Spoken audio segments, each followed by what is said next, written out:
Hey guys, I showed you how to do the HIDs from MFC Offroad, and they are in right now. I don't have them on because that's not what this video is about. This video is about this guy. It's hard to see because it's on, but this is the LED fog lamp, the entire housing. Plug and play. It's not nearly as difficult as the HIDs were because it required a lot of tidying up the ballast and numerous other boxes that you needed to install inside the engine bay. So this was going to be quick and simple. But again, this is the LED housing from MFC Offroad, installing in the 2016 Jeep Cherokee Trailhawk. And see, this is the OEM. Normal housing, reflector housing. And I will be installing the LED for the passenger side. So stick around and hopefully you learn something. I know there's another video out from MFC themselves, but maybe I can show you a different perspective from a consumer's perspective, I guess you can say. And so far, in my opinion, the LED fog lights are better than the HIDs so far. Not as far as light output, but as far as the beam pattern, it just looks cleaner to me than the HIDs. But I'll give it a try. I'll give it a few weeks and come back and let you know what I think. Once I remove the fender well or pull it back and show you how to install it. Okay, here we are. Just like in the HID video, we are going to go to the passenger side wheel well, and we are going to rotate this as far to the left as we can so we can get some working room. We're going to undo these 3 bolts with an 8mm socket. And you're just going to take this little tab here. There's a little tiny tab here. It makes it easier to pull it off. And you're just going to pull back. There you go. And there she is. So that is the OEM.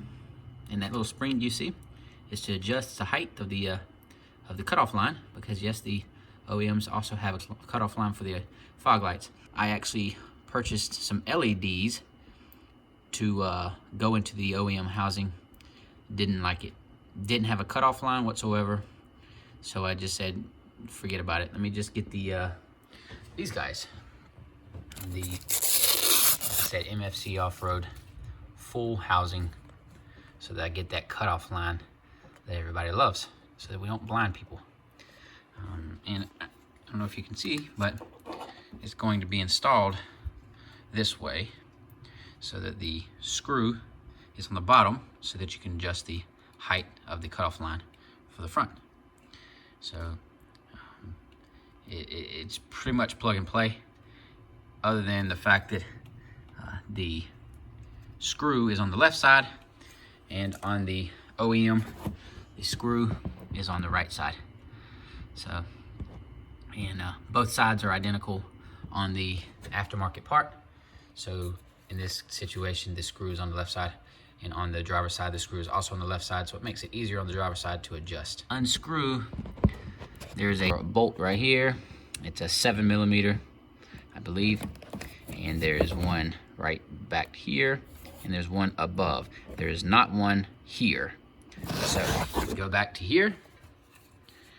You'll see this one here where my pinky is, the bottom right, bottom left, and top left. So not this big one, but the small one. That's the one that you want to put it in. So not the bottom left right here, and then the top right will be empty, no screw necessary. So it is simply unscrew those 3, push this in there, screw them back in the same spot. And like in the MFC Offroad video, he was going to tell you that they make these holes a little bit smaller so that it's easier to just screw the screw into there, and that way the screw will be held into place while you place it inside there, and then you just screw it in without having to hold it and look where you're screwing it. It worked perfectly for me. And I know they did show you that you could use a piece of tape to hold the screw, but that wasn't necessary. I actually just screwed the screws into these holes like they said, and just a little bit, and it held the screw. And I just used my phone to watch myself do it, because you can't see in there because there's a lot of things in the way, like this big black thing right here. All of this is in the way, so it's hard to look on the other side. So if I can stick my camera in there, there you go. So you can see the other screw, and the other one's at the top left. You should be able to see those. That's the only way I can see them, is if I put the camera in there and point it up so that I can see it. So I'm not going to show it on video because that would be very difficult, but I am going to unscrew those 3 screws, remove this housing, disconnect. I'm going to disconnect this and then remove this housing, and then we're just going to simply reconnect or connect this to the OEM house or the OEM fitting, and this end is going to go into here like that. And then, like I said, bolt this in. Simple plug and play. And I haven't had to adjust the height on the driver's side. I drove it down the road, so if you do, just use that little screw right there. All right, and I'll be back. Yes, it is a 7mm socket, and use a small ratchet. And then you will have to use, on the driver's side, I used this extender for this, but the passenger side, it looks like this one here. You can use the extender, you will have to use the extender. But the one back here that I'm on right now, I can't get the extender back here because this piece of plastic is preventing me to ratchet back here without the extender, and it will come off. And I will update you with the top one. It's probably going to be the same as the bottom one. So no extender for the passenger side, bolts on the side where you can't see. This one you can, these 2 you can't.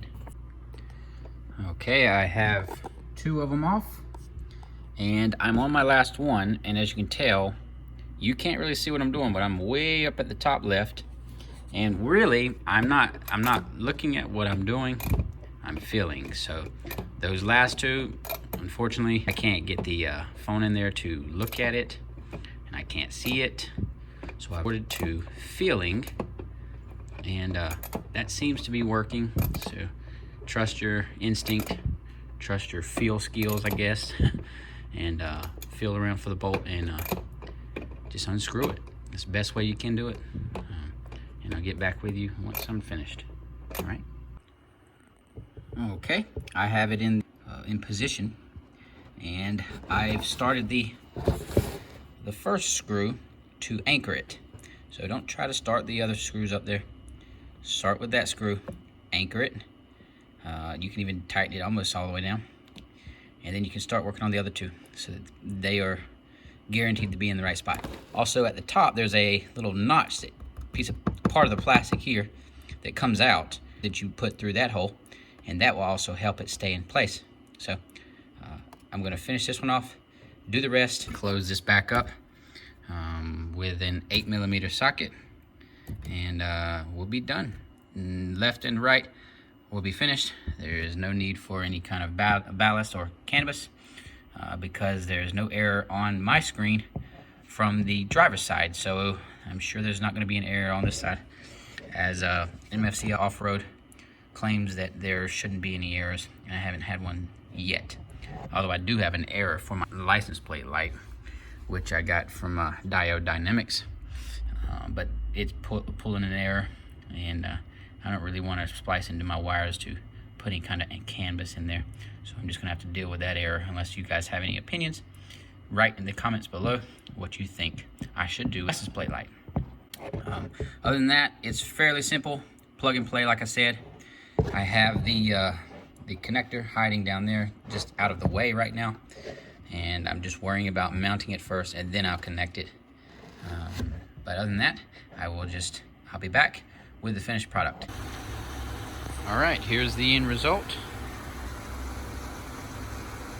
And again, this is the fog lights assembly, full LEDs for both the front driver and passenger side.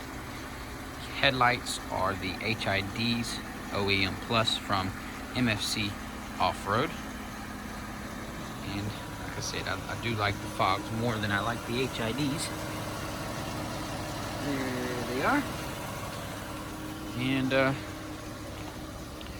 just show you what it looks like on the garage door.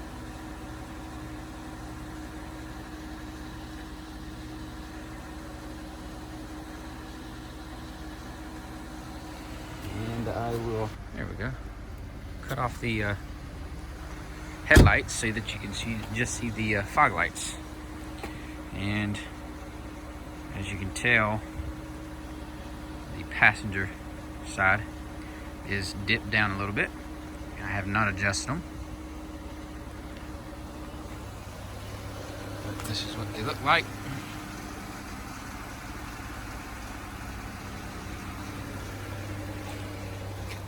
And I will be adjusting the passenger side. It is too low. And yeah, that's the install for the fog lights for 2016 Jeep Cherokee Trailhawk. If you have any questions or comments, just leave them down below. Thank you.